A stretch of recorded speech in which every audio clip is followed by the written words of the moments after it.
스테이블 디퓨전을 사용할 때 유용한 팁 세 번째 영상입니다. 특히 초보자분들에게는 정말 유용할 겁니다. 이렇게 이미지를 만들고 나서 스테이블 디퓨전을 종료하고 컴퓨터를 껐다가 다시 스테이블 디퓨전을 시작했는데 어제 마지막에 만들었던 그 이미지를 다시 만들고 싶을 때가 있습니다. 어제 만들었던 이미지가 아직 저장되어 있다면 이걸 사용하는 방법이 있는데요. 이 파일을 이미 지워버렸습니다. 그렇다면 이곳에 있는 이 버튼을 누르면 됩니다. 스테이블 디퓨전에 새로운 프롬프트와 세팅을 주고 사용을 하면 이 내용들이 스테이블 디퓨전 세팅 파일에 저장이 됩니다. 그래서 다음에 스테이블 디퓨전을 다시 시작하면 그 세팅 파일에서 바로 이전의 정보를 불러옵니다. 이 버튼을 누르면 바로 이전의 세팅을 다시 사용할 수 있습니다.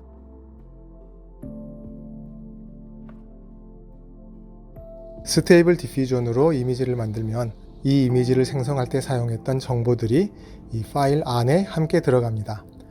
이 이미지를 만들 때 사용했던 프롬프트, 체크포인트, 모델, 샘플러, 스텝 등등 모든 정보가 이 이미지 안으로 들어갑니다. 이미지를 만들고 나면 바로 아래에 이렇게 나오는데요. 이 정보를 EXIF 정보라고 합니다.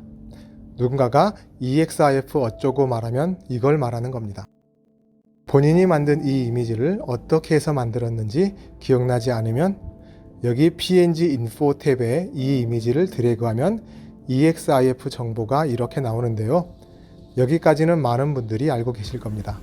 그래서 여기 프롬프트를 복사해서 텍스트 투 이미지에 붙여주고 네거티브도 복사해서 붙여주고 체크 포인트가 뭐였는지 확인해서 이걸로 바꿔주고 샘플러가 뭐였는지 확인해서 바꿔주고 이렇게 할 수 있는데요. 이렇게 하지 말고 텍스트 투 이미지 탭의 프롬프트에 직접 이 이미지를 드래그 해주면 EXIF가 이곳에 나타납니다. 이대로 실행하면 안 되고요. 이제 이 EXIF 정보를 각각 필요한 곳에 넣어줘야 하는데 이때도 이 버튼을 누르면 자동으로 알아서 넣어줍니다. 혹시 다른 사람이 생성한 이미지를 구했다면 이 이미지를 드래그하고 이 버튼을 누르면 자동으로 필요한 정보가 들어갑니다. 그런데 이미지를 드래그하기 전에 있던 세팅과 이 이미지를 드래그하고 난 후의 세팅이 다를 경우에는 이 이미지에 사용된 세팅을 사용할 수 있도록 해줍니다. 아래로 조금 내려보시면 오버드라이브라는 곳이 있습니다. 이 부분에 보면 클립 스킵이 2로 되어 있습니다. PNG Info로 가서 이 이미지의 EXIF 정보를 보면 이 이미지를 생성할 때 클립 스킵이 2로 되어 있었습니다. 하지만 제가 사용하는 현재 세팅에는 1로 되어 있습니다. 그래서 이 오버드라이브에서는 현재 1로 되어 있는 클립 스킵이 아니라 2로 해서 사용하도록 세팅이 된 겁니다. 이렇게 하고 이 이미지를 생성해도 되고 아니면 이걸 지우고 클립 스킵을 직접 2로 바꿔줘도 같은 세팅이 됩니다.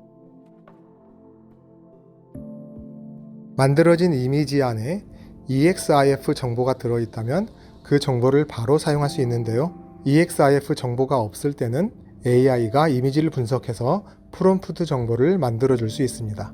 이미지 투 이미지에 가면 이렇게 두 개의 인터로게이트 버튼이 있습니다. 하나는 인터로게이트 클립이고 다른 하나는 인터로게이트 딥 브루입니다. 사용 예를 보여드리면 바로 이해하실 수 있을 겁니다. 이 사진이 있습니다. AI로 만든 이미지가 아니라 카메라로 촬영한 실제 인물 얼굴 사진입니다. 이 사진을 보고 프롬프트를 생각해 보겠습니다. 여자 한 명이고 전체적으로 갈색 배경이고 긴 머리에 손톱이 화려하게 칠해져 있습니다. 얼굴에 손을 올려놓았고 사진이고 뭐 이런 내용을 생각해 볼 수 있습니다. 이 이미지를 드래그하고 이 인터로게이트 클립 버튼을 누릅니다. 잠시 기다리면 이렇게 나옵니다. 이 뒤에 나오는 에러는 무시하셔도 됩니다. 그냥 지워줍니다. 사진을 분석해서 정보를 알려줍니다. 여성 한 명이 털모자를 쓰고 있고 흑백의 코트를 입고 있고 손을 얼굴에 대고 있습니다. 이번에는 인터로게이트 딥 브루 버튼을 눌러보겠습니다. 이렇게 나옵니다. 보기에는 좀 더 일반적인 프롬프트처럼 나옵니다. 내용을 보면요. 여자 한 명 아쿠아 네일을 했고 검은 네일을 했고 갈색 배경이고 얼굴에 손이 있고 입술이 인상적이고 긴 머리에 카메라를 보고 있고 실제 사진이고 등등 이렇게 나옵니다. 만화 이미지도 사용해 보겠습니다. 여자 한 명이고 금발에 파란 눈이고 귀걸이를 하고 있고 긴 머리, 별이 있고 혀도 있네요. 혀를 내밀고 있다고 하는 거 보니까 이 입술을 혀라고 생각하는 것 같습니다. 이것도 사용해 보겠습니다. 여자 한 명, 검은색 머리, 곱슬머리, 흑백이고 카메라를 보고 있고 세피아 톤이고 상체만 나왔다고 합니다. 이 버튼을 사용하면 주어진 이미지의 프롬프트 정보를 만들어 줍니다. 완벽한 프롬프트는 아니지만 이 이미지 비슷한 거 만들 때 프롬프트 내용을 조금씩 수정해 가면서 사용할 수 있을 겁니다. 생성 버튼을 누르면 이미지 하나가 만들어집니다. 이미지 하나 더 만들려면 이 생성 버튼을 다시 누르면 되는데요. 이곳에 배치 카운트에 4로 하면 이미지 4개를 만들어줍니다. 그런데 아래에 있는 배치 사이즈에 4를 줘도 이미지 4개를 만들어줍니다. 그럼 이 둘이 같은 걸까요? 이 둘의 차이를 정확히 모르시는 분들이 의외로 많더라고요. 쉽게 말해서 배치 카운트는 이미지 4개를 하나씩 순차적으로 만들어주는 것이고요. 배치 사이즈는 4개를 한꺼번에 만들어주는 겁니다. 예를 들어서 이미지 하나 만드는데 GPU 메모리 3기가가 필요하다고 해보겠습니다.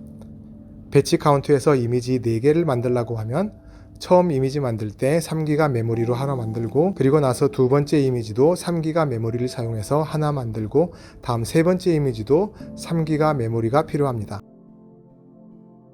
그런데 배치 사이즈에 4로 해놓고 이미지를 만들면 이미지 4개를 동시에 만드는 거니까 이미지 4개 곱하기 하나당 필요한 메모리 용량 3을 곱하면 12기가 메모리가 필요합니다. 정확히 말하면 이렇게 계산이 딱 맞아떨어지는 건 아닌데요. 그래도 설명을 위해서 예를 사용하면 그렇습니다. 그리고 이미지 하나 만드는데 10초가 걸린다고 하면 배치 카운트를 사용하면 이미지 4개 곱하기 10초니까 총 40초가 걸릴 겁니다. 하지만 배치 사이즈를 4로 해서 만들면 40초보다는 훨씬 짧은 시간 안에 만들어집니다. 좀 더 정확히 말하자면 배치 사이즈를 4로 했을 때 GPU 메모리는 정확히 12가까지는 아니더라도 10기가 이상이 필요하고요. 시간도 10초에 딱 끝나는 것이 아니라 대략 17초 정도 걸릴 겁니다. 아무튼 이 예를 이해하셨다면 이 둘의 차이를 쉽게 이해하실 수 있습니다. 본인의 GPU 성능이 받쳐준다면 배치 카운트가 아니라 배치 사이즈를 사용해서 여러 이미지를 동시에 만들면 그만큼 생성 시간을 줄일 수 있습니다. 그리고 최고값을 보면요. 배치 카운트는 얼마든지 거의 무한정으로 높여도 사용할 수 있습니다. 이 숫자가 거의 무한정으로 올라가도 GPU 메모리 사용량은 동일하고 단지 시간이 더 오래 걸리는 겁니다. 그래서 최고 100개까지 해놓은 것 같습니다. 하지만 배치 사이즈는 숫자가 하나씩 올라갈 때마다 GPU 메모리 사용량이 커지기 때문에 너무 큰 숫자를 넣으면 작동이 불가능해집니다. 그래서 최고 8개까지만 해놓은 것 같습니다. 가령 단순한 이미지 하나 만드는데 3기가가 필요할 때 이것을 8로 하면 이론상으로는 거의 24기가에 가까운 GPU 메모리가 필요할 수 있습니다. 지금 이 영상을 보고 계신 분들 중에 24기가 GPU 메모리 사용하시는 분들 거의 없으실 겁니다. 한 예로 RTX 4090에 24기가 들어있습니다.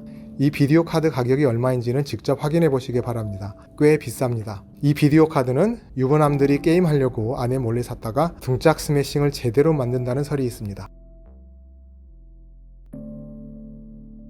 이미지를 생성할 때 이곳에 샘플링 스텝을 지정해 줍니다. 이곳에 준 숫자는 이미지를 생성할 때 디노이징 하는 단계를 말하는데요. 처음 이 시드가 만들어준 완전히 노이즈가 가득한 이미지에서 현재 스텝이 35니까 35번의 디노이징 단계를 거치면서 우리가 원하는 이미지를 만들어 줍니다. 가장 처음에는 이 이미지로 시작합니다. 이것은 이 시드 값에 의해 만들어진 최초의 노이즈 이미지입니다. 이렇게 한 단계씩 거치면서 노이즈가 사라지면서 점점 결과 이미지로 변해갑니다. 이 숫자를 높일수록 노이즈가 더 선명하게 사라지겠죠? 하지만 그만큼 시간이 더 걸립니다. 생성하는 과정 중에 이곳의 중간 결과를 볼 수 있습니다. 지금 다시 이미지를 만들어 보면 이 35개 단계의 모든 중간 과정을 보여주는 것이 아니라 한 10번째 단계에서 한번 보여주고 다시 20번째에서 보여주고 하는 식으로 보여줍니다. 원하시면 이 이미지 생성 과정의 모든 단계를 전부 라이브로 볼 수 있습니다. 세팅 스텝으로 가서 라이브 프리뷰즈에 보면 라이브 프리뷰를 보여주는 구간을 설정하는 곳이 있습니다. 지금 현재 10으로 되어 있는데요. 이것은 매 10번째 스텝일 때만 보여달라고 하는 것입니다. 이것을 1로 하면 어떻게 될까요? 어플라이를 하고 다시 만들어 보겠습니다. 방금 전보다는 더 자주 보여주는데 모든 스텝을 다 보여주지는 않습니다. 다시 세팅으로 가면 업데이트 되는 시간이 1000ms, 즉 1초로 되어 있습니다. 그래서 1초에 한 번씩만 업데이트 해줍니다. 이걸 아주 작게 해보겠습니다. 어플라이를 하고 다시 만들어 보겠습니다. 이렇게 모든 스텝을 다 보여줍니다. 하지만 그만큼 생성 시간이 불필요하게 길어지겠죠. 굳이 중간 과정을 다 볼 필요가 없으니까 다시 세팅으로 가서 원래대로 해주겠습니다. 그런데 이 모든 디노이징 과정을 영상으로 만들어주는 익스텐션이 있습니다. 스텝스 애니메이션인데요. 익스텐션스에 가서 스텝스 애니메이션이라고 하고 설치하시면 됩니다. 영상을 만들어주는 거니까 FFmpeg을 꼭 설치하셔야 합니다. 이곳에 스텝스 애니메이션이 있습니다. 열고 활성화시켜주고 듀레이션을 1로 하면 매 스텝마다 이미지 만들어서 영상을 만들어줍니다. 실행하면 이렇게 나옵니다. 이건 별로 그다지 유용하다고는 할 수 없지만 그래도 좀 흥미롭기는 하니까 설명해 드렸습니다. 이 이미지가 있습니다. 아주 허접하게 그린 사과 그림입니다. 이미지 투 이미지로 갑니다. 이미지 투 이미지가 뭐 하는 건지는 잘 알고 계시죠? 예전 영상에도 설명을 했었는데요. 다들 잘 알고 계실 겁니다. 이미지 하나 주고 다른 이미지 만들어주는 도구입니다. 이곳에 보면 스케치라는 탭이 있습니다. 이번에는 스케치를 선택합니다. 이 이미지를 드래그 해줍니다. 프롬프트에 맛있는 사과, 색깔은 빨강색이라고 주고 이미지 만들면 이 이미지를 참조해서 이렇게 만들어줍니다. 스케치에서는 스케치를 해서 조금 더 디테일한 이미지를 만들 수 있습니다. 이곳 스케치에서 원하는 디테일을 그려주시면 됩니다. 이렇게 사과 밑에 탁자를 하나 만들어 보겠습니다. 이렇게 나옵니다. 생각나는 거 영감이 떠오르면 과감하게 그려봅니다. 이곳에 아무거나 하나 그려보고 그냥 줄도 그어보고 자신만의 크리에이티비티를 표현할 수 있습니다. 이렇게 하고 만들면 이렇게 나옵니다. 조금 복잡한 세팅을 해주고 화면이 이렇게 내려온 상태에서 생성 버튼을 눌러야 하는데요. 다시 위로 올라가기가 귀찮습니다. 정말 귀차니즘의 끝을 달리는 당신에게 유용한 단축키가 있습니다. 키보드에서 컨트롤 엔터를 누르면 생성 버튼이 자동으로 눌려집니다. 화면을 올렸다 내렸다 할 필요 없이 세팅이 완료되면 바로 컨트롤 엔터를 치시면 됩니다. 그러면 이미지가 생성됩니다. 이런 잡다한 팁들이 누군가에게는 도움이 될 것 같아서 만들어 보았습니다. 근데 이게 도움이 될지는 모르겠네요. 도움이 됐으면 좋겠는데.